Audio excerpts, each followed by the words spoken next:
Hello again and welcome to my channel. In this video, let's see how to activate the options as a developer on our P40 tablet of Teclast. For this we are going to Settings, we look for information. Tablets, we go down where it says number.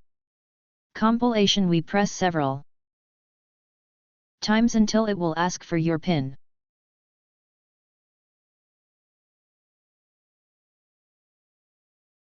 And it will now be activated.